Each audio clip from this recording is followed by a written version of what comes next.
অসংক্রামক ব্যাধির মধ্যে অন্যতম হল উচ্চ রক্তচাপ, যা প্রায়ই একটি স্থায়ী রোগ হিসেবে বিবেচিত। এর জন্য চিকিৎসা ও প্রতিরোধ খুবই জরুরি। তা না হলে বিভিন্ন জটিলতা, এমনকি হঠাৎ করে মৃত্যুরও ঝুঁকি থাকে। উচ্চ রক্তচাপ নিয়ে সাধারণ মানুষের মধ্যে রয়েছে কিছু প্রচলিত ভুল ধারণা। তাই এ সম্পর্কে সচেতন থাকার বিকল্প নেই।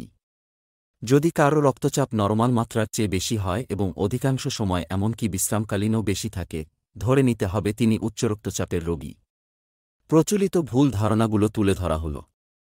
কোনো এক সময় একবার উচ্চ রক্তচাপ হলেই কি রোগী হিসেবে বিবেচনা করা হবে? না, কেউ উচ্চ রক্তচাপে ভুগছে তা বলার আগে বেশ কিছু বিষয় নিশ্চিত হতে হবে।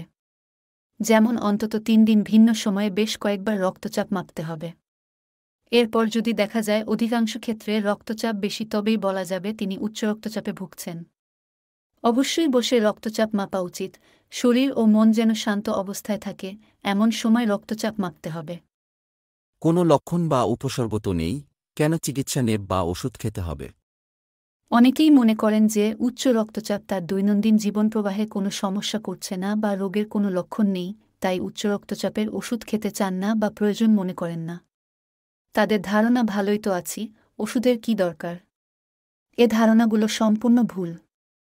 অনেক সময় উচ্চ রক্তচাপের কোনো প্রাথমিক লক্ষণ দেখা যায় না। এটাই উচ্চ রক্তচাপের সবচেয়ে খারাপ দিক। নিয়ন্ত্রণ করা না হলে উচ্চ রক্তচাপ ভয়ঙ্কর পরিণতি ডেকে আনতে পারে। যদিও অনেক সময় উচ্চ রক্তচাপের রোগীর বেলায় কোনো লক্ষণ থাকে না, তবুও নীরবে উচ্চ রক্তচাপ শরীরের বিভিন্ন অংশকে ক্ষতিগ্রস্ত করতে পারে। এজন্যই উচ্চ রক্তচাপকে বলা হয় নীরব ঘাতক। অনিয়ন্ত্রিত এবং চিকিৎসাবিহীন উচ্চ রক্তচাপ থেকে মারাত্মক শারীরিক জটিলতা দেখা দিতে পারে। রক্তচাপ নিয়ন্ত্রিত না থাকলে শরীরের গুরুত্বপূর্ণ 4টি অঙ্গে মারাত্মক ধরনের জটিলতা হতে পারে, যেমন হৃৎপিণ্ড, কিডনি, মস্তিষ্ক ও চোখ। অনিয়ন্ত্রিত উচ্চ রক্তচাপ থেকে হৃদযন্ত্রের মাংসপেশি দুর্বল হয়ে হৃদযন্ত্র রক্ত পাম্প করতে পারে না এবং এই অবস্থাকে বলা হয় হার্ট ফেইলিওর। রক্তনালী সংকুচিত হয়ে হার্ট অ্যাটাক বা মায়োকার্ডিয়াল ইনফার্কশন হতে পারে। এছাড়া মস্তিষ্কে রক্তক্ষরণ বা স্ট্রোক হয়ে রোগীর মৃত্যু হতে পারে এবং চোখের রেটিনাতে রক্তক্ষরণ হয়ে অন্ধত্ববরণ করতে পারে। দীর্ঘমেয়াদী এবং বড় ধরনের জটিলতা এড়াতেই ওষুধ দেওয়া হয়।